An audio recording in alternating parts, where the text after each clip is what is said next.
burdens and griefs to bear. What a privilege to carry everything to God in prayer. Oh, what peace we often forfeit. Oh, what needless pain we bear. Oh, because we do not carry everything to God in prayer.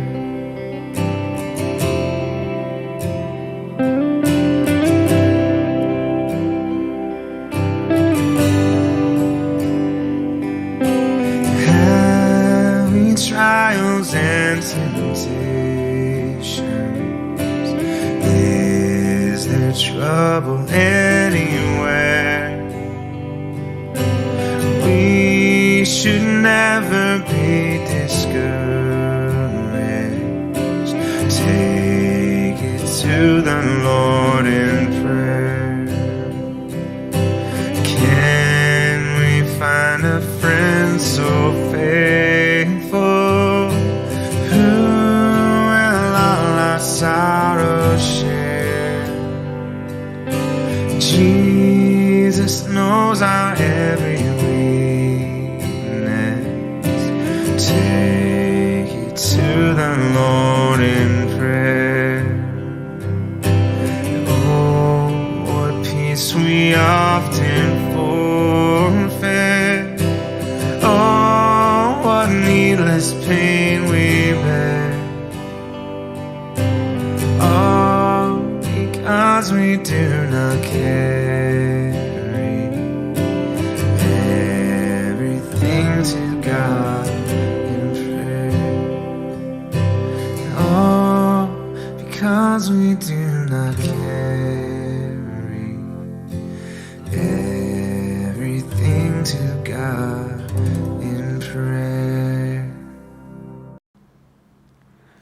Magandang umaga po sa ating lahat. Welcome pong muli sa ating prayer covenant. At ang ating teksto po sa umagang ito ay matatagpuan sa Lucas chapter 13 verses 1 to 9 at ganito po ang sinasabi.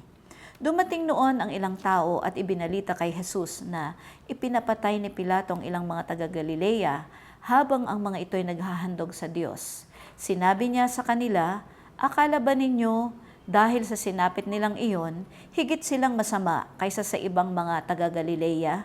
Hindi, ngunit sinasabi ko sa inyo, malibang magsisi kayong talikuran ang inyong mga kasalanan, mapapahamak din kayong tulad nila. At ang 18 namatay ng mabagsakan ng tore sa Siloe, sa akala ba ninyo'y higit silang makasalanan kaysa sa ibang naninirahan sa Jerusalem? Hindi, ngunit sinasabi ko sa inyo, malibang magsisi kayong talikuran ang inyong mga kasalanan, mapapahamak din kayong tulad nila.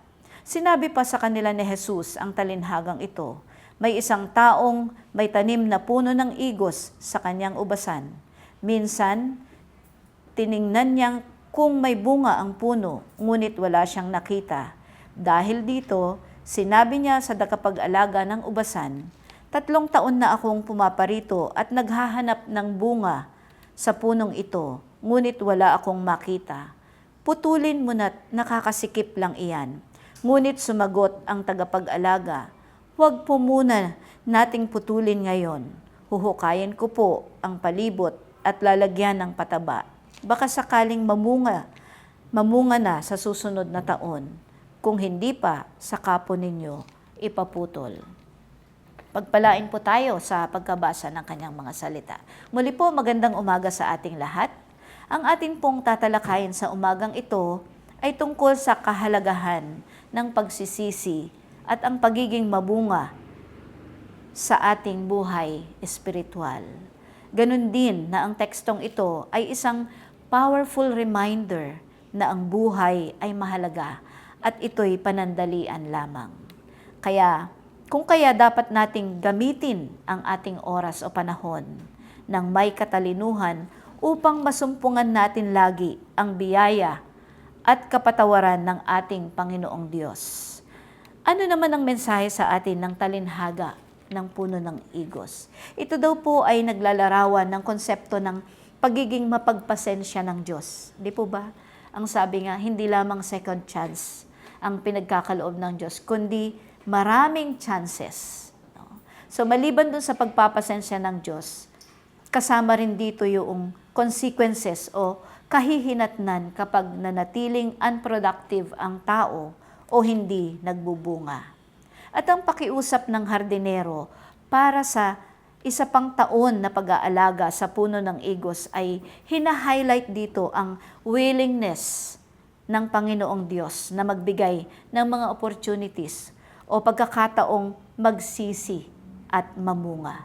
Ganon din na ipinapaunawa ng ating teksto sa umagang ito na dapat tayong patuloy na hanapin o i-desire ang guidance at ang pangunawa ng ating Panginoon upang maunawaan natin ang ating sariling buhay at ng mundong nakapaligid sa atin.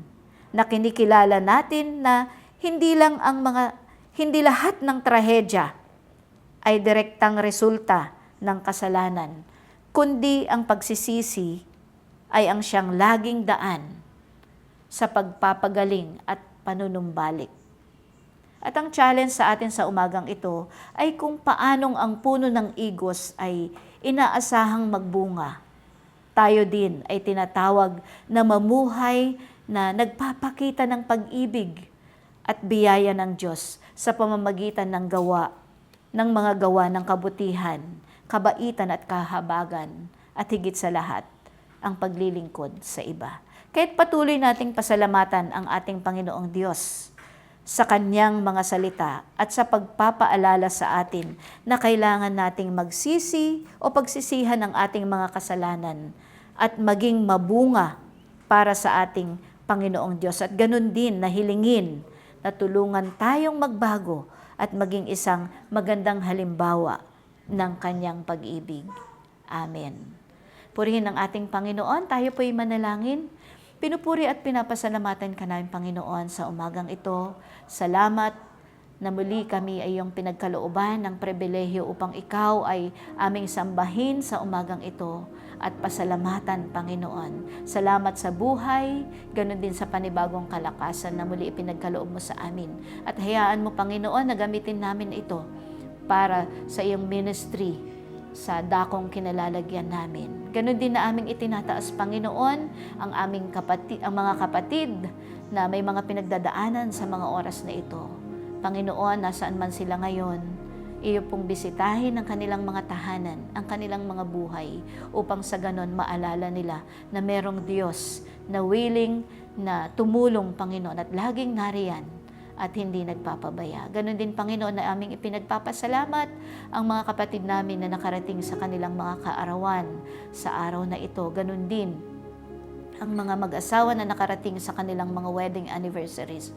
Patuloy, Panginoon, na hiling namin na i-bless mo ang kanilang buhay. At sa mag-asawa, patuloy na maging maalab ang kanilang pagmamahalan. Maraming salamat, Panginoon, at sa buong maghapon na ito ay aming ipinagkakatiwala sa inyo. Pangunahan niyo kami at hiling namin na maitaas ka, Panginoon. At gamitin mo kami na maging pagpapala sa lahat ng aming makakasalamuha at makakausap. Ito ang aking dalangin sa makapangyarihang pangalan ni Jesus. Amen. Amen.